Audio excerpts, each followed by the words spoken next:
G'day everybody, George Costanza from Supertech Electronics, and we're going to show you how to diagnose your 2015 Lexus NXT200.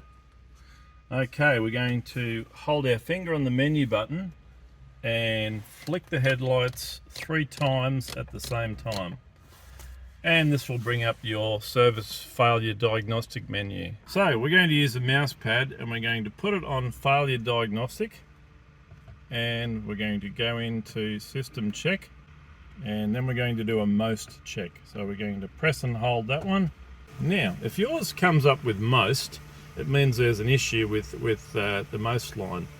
But if yours comes up with okay, in other words like this, it's got the EMV okay, amp okay, that means there's a wiring problem in your car. It means every other module's fine apart from the wiring going to them.